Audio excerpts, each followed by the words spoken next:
This tabletop is very smooth. Can you see my head? Nope. Hi.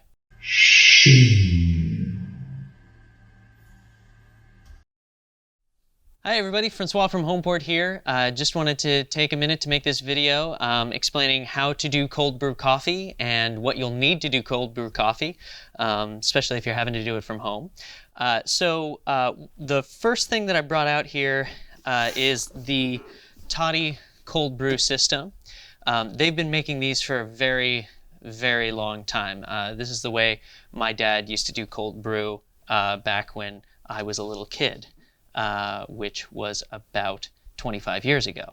So they've been making these for a long time. It's a pretty standard way to do cold brew coffee. In fact, when I was working for a coffee chain that shall remain nameless, the way they do it is with one of these, Toddy cold brew system.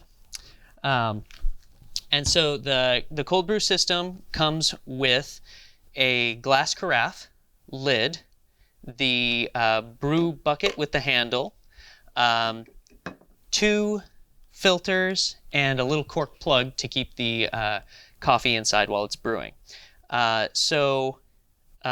Basically, it's really easy to do. You want to take a pound of ground coffee, pour it right into the bucket here, fill the bucket almost to the top with water, and I say almost to the top because as the beans soak up the water, it's going to expand a little bit, and you don't want it to overflow, so you want to fill it almost to the top with water, and then you just let it sit, and you can let it sit, aside on your countertop or something like that. I usually like to put a plate on the top of mine to keep the, critters from getting into it, bugs, fruit flies, what have you, and then you let it sit. And you can let it sit for 12 hours or 24 hours, and I usually do 24 hours. So if I brew it Monday morning, it's ready Tuesday morning. I like to let it sit longer because I like it a little bit stronger. And what you end up with at the end is a coffee concentrate. And the coffee concentrate is higher in caffeine content and lower in acidity than if you were to brew it with hot water. So, but you'll want to mix that coffee concentrate with a little bit of water to dull it down a little bit. Otherwise, you will be buzzing through walls.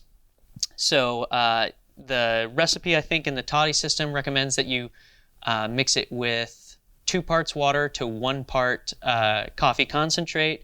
I do half and half because I like it a little stronger.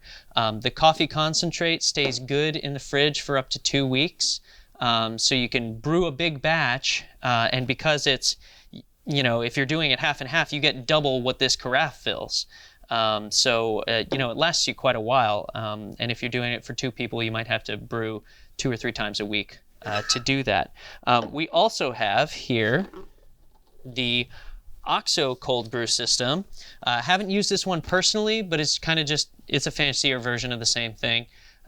You basically have a little knob to brew into to drip into the carafe. On this one, you basically, once you're done brewing, there's a little cork that goes in the bottom here.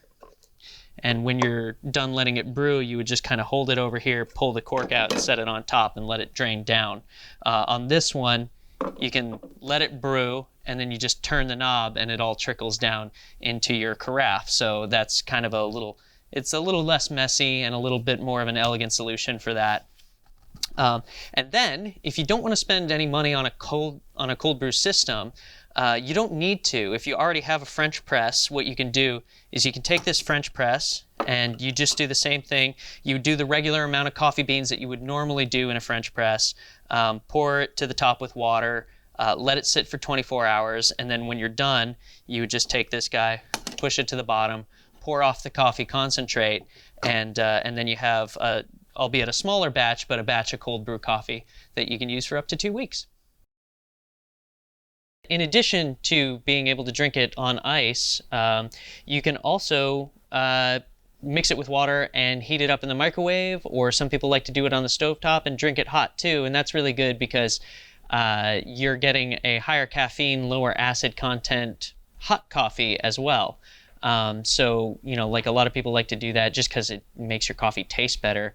If you're someone who drinks coffee with milk, you almost don't need to because it's not as bitter, it's sweeter, and I mean, of course, you can still put milk and sugar in if you want to. That's up to you, but I find it doesn't even need it if you brew it this way.